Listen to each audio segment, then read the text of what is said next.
Jadi menurut saya untuk beliau ini mesti ada orang yang betul-betul mendengar langsung, merekam langsung, punya catatan sebetulnya apa yang sedang dilakukan. Kalau saya menangkap, ini kan lucu nih, sen kanan belok kiri. Kita sedang mempersoalkan ijazah palsu, tapi kan yang sedang diproses ini adalah pencemaran nama baik. Nah, saya tidak ingin mengajari forum, cuma bagaimana kita harus mempertegas bahwa Jokowi itu tidak ada lagi alasan kecuali dia harus ditangkap dan dia harus dihukum mati, dan saya sering bilang dia harus dihukum 17.000 tahun penjara. Konsiderannya tidak dalam bentuk marah, tidak dalam bentuk emosional, karena dialah yang merusak meritokrasi, yang merusak moral bangsa dengan Kepres yang mengeluarkan pembagian kondom. Dialah yang melakukan pelarangan, bahkan memerintahkan kepada Pak Gatot Nurmantio untuk membakar seluruh dokumen PKI A, B, C di seluruh Indonesia. Jadi kebangkitan PKI dengan lewat Jokowi ini bukan iseng-iseng, serius. Nah, cuma persoalannya menyebut kata-kata PKI berulang-ulang itu mengalami kalis, apalagi di kalangan anak muda. PKI lagi, ini apaan sih, emangnya ada?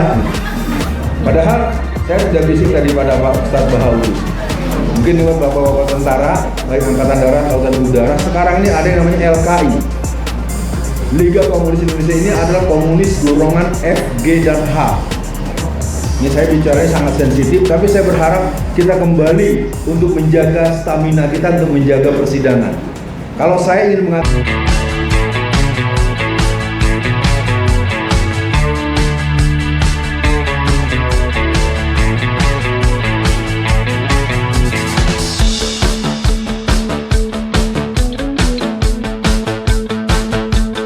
Indonesia disebut dengan low citizen, negara yang sudah hancur seperti itu.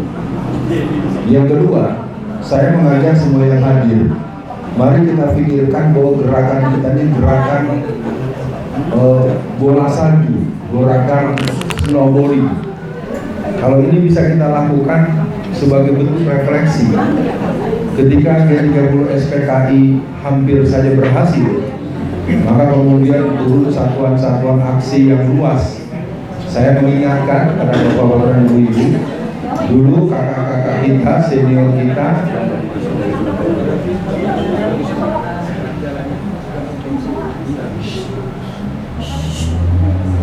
saya pikir kalau sedang berlangsung gak usah cipika-cipiki, duduk dulu dengerin, karena ini kita akan mengarahkan bagaimana perjuangan kita. Dulu untuk membakar kantor PKI itu mereka rapat 11 hari 11 malam. Kita datang tempatnya enak, adem, bisa pesan ini, pesan ini, pesan ini, pesan ini.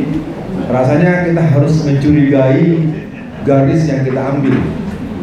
Kenapa? Karena kita perlu masuk, apakah acara kita hari ini akan menggedor daripada gelombang perlawanan di tingkat nasional. Kalau saya kok rasanya tidak, ya.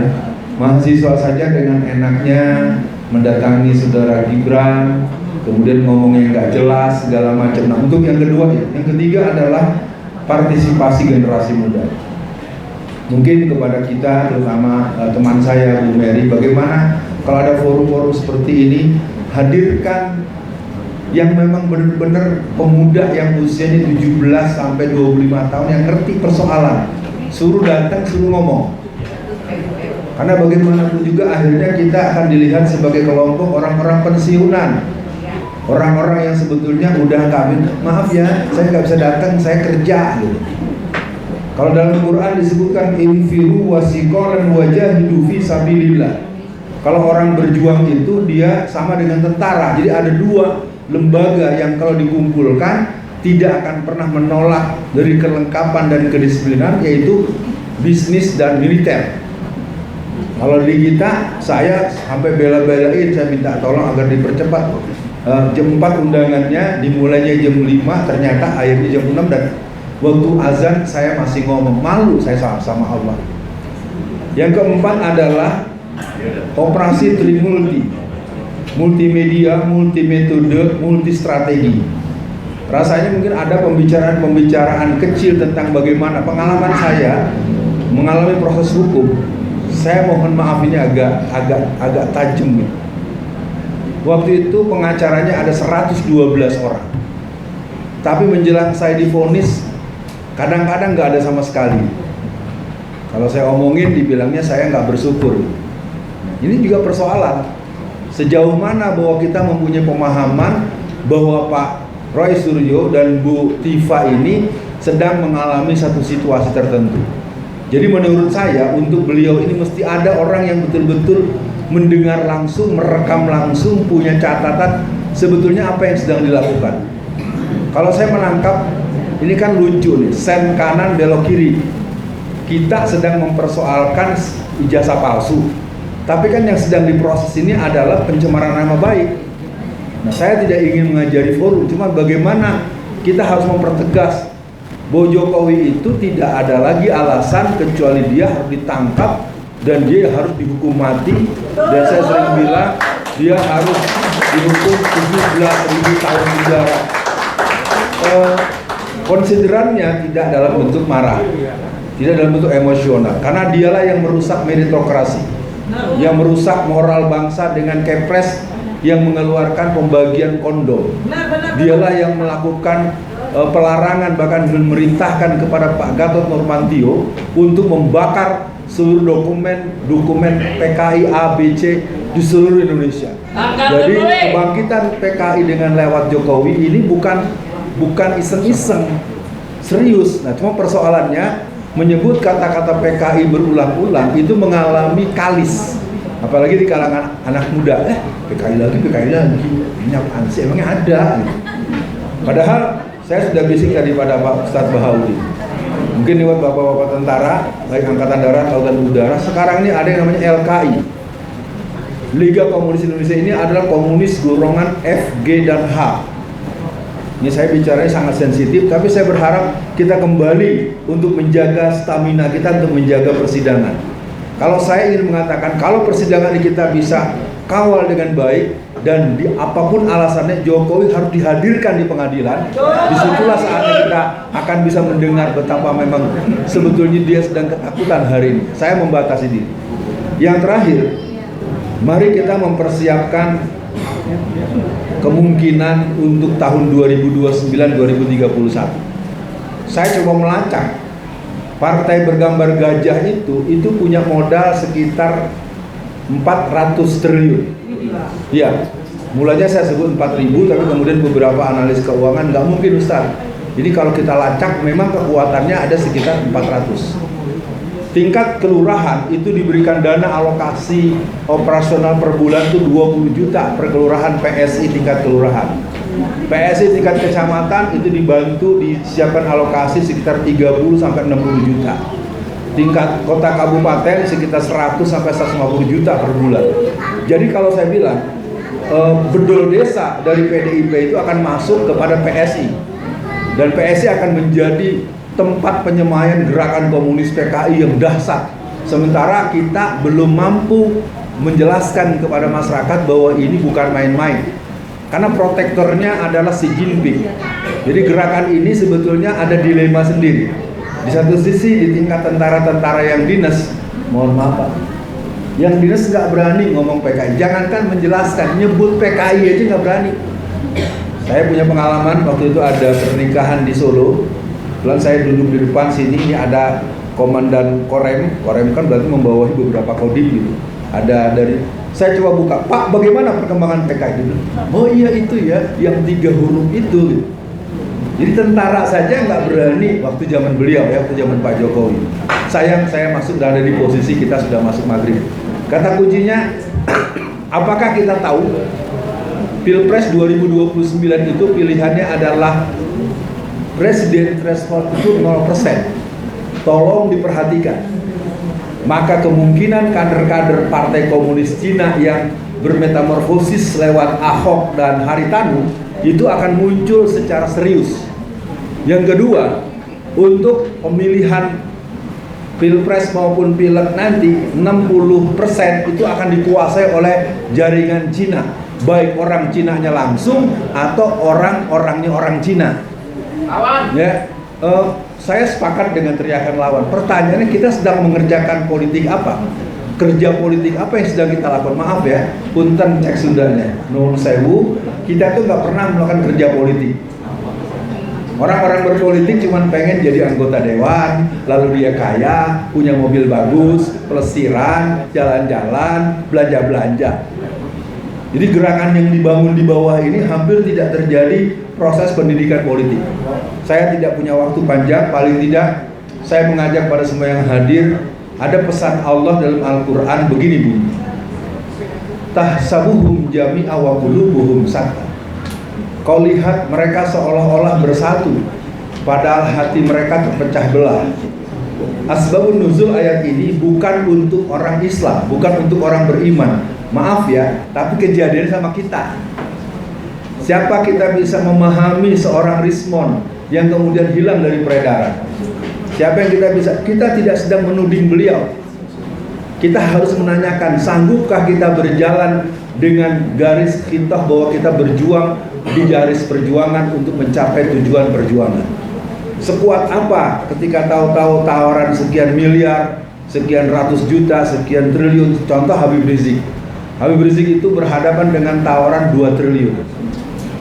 Kalau saya masih nolnya masih 9. Adik kita bisa lihat bahwa sesungguhnya orang-orang yang berguguran itu tidak perlu dan tidak boleh kita tuding. Jangan-jangan kalau kita yang ngadepin belum tentu kuat. Coba kalau tahu-tahu Mbak Menu didatengin, Mbak Menu nih dikirimin mobil Ferrari atau Lamborghini, ini rumah gini, nih transfer nomor rekening. Itu bukan saya menyebut Mbak Menu berarti Mbak Menu mengalami, tidak. Bisa terjadi pada siapa saja. Jadi saya pikir saya harus menutupnya. Mari kawan-kawan, bapak-bapak, ibu-ibu, saya nggak enak ngomong terus karena waktu maghribnya kan dikit, ringkes gitu ya. Oke, saya akan ngajak berdoa. Yang megang handphone ditutup dulu. Kata Rasulullah, ad-du'a silahul mu'minin, ad-du'a mukhul ibadah. Doa itu senjatanya orang-orang beriman, dan doa itu adalah sari patinya ibadah. Kita awali dengan umul kitab. Al-Fatihah.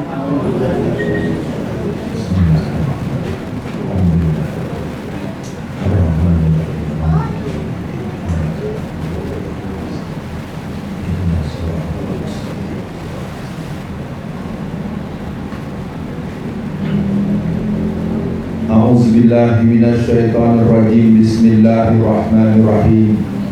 Asyhadu an la ilaha illallah wa asyhadu anna Muhammadan abduhu wa rasuluh. Allahumma sholli ala Muhammad wa ala ali Muhammad. Astaghfirullahalazim. Astaghfirullahalazim. Astaghfirullahalazim. Allahumma alif baina qulubina wa asli zata bainina wa hdina subulas salam minaz zulumati ilan nur wa jannibna al-fawahisa ma zahara minha wa ma batan wa barik lana fi asma'ina wa absarina wa qulubina wa azwajina wa zuriyatina innaka antat tawwabur rahim. Tolong jangan ada yang ngobrol. Jangan ada yang ngobrol. Allahumma nawwir qulubana binuri bihidayatika binuri samsika abadan abada kama nawartal arda birahmatika ya arhamar rahimin. Wahai Allah, di senja melintas waktu beberapa saat masuk maghrib, kami bermohon padamu ya Allah, negeri kami dalam bahaya. Si Padan Legitan telah lepas dari tangan kami. 137 titik reklamasi belum tercover.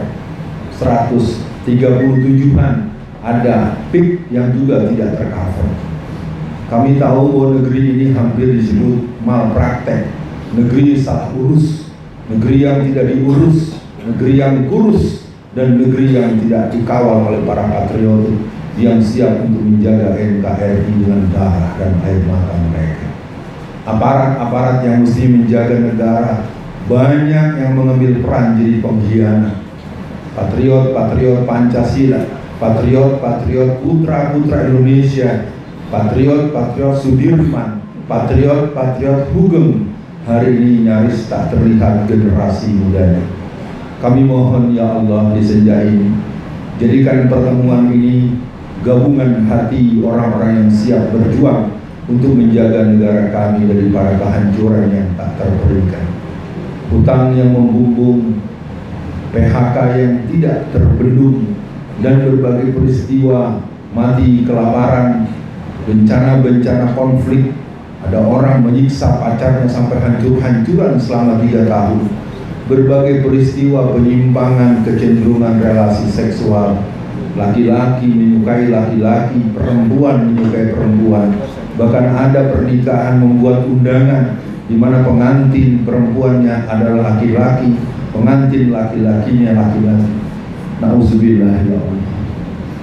Dengan doa ini kami mohon padamu ya Allah, mudahkan kami untuk mendidik anak-anak kami, putra-putra kami, cucu-cucu kami, orang-orang di bawah perlindungan kami, agar mereka menjadi orang-orang yang tertib ibadah kepadamu, berbaik dan berbakti kepada orang tuanya, berakhlakul karimah, dan senantiasa menjaga Indonesia dari rencana jahat musuh-musuh agama dan negara. Allahumma ighfir lana wa liwalidayna warhamhuma kama rabbayana shighara. Ya Allah, ampunlah dosa kami dan dosa kedua orang tua kami. Kasihilah mereka sebagaimana mereka telah mengasihi kami saat kami kecil.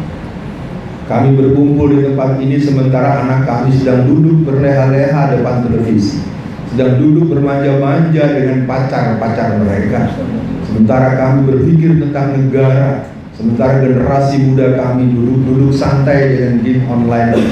Dengan berbagai hal yang mereka lakukan, kami doakan buat mereka, semoga mudah kami membimbing mereka.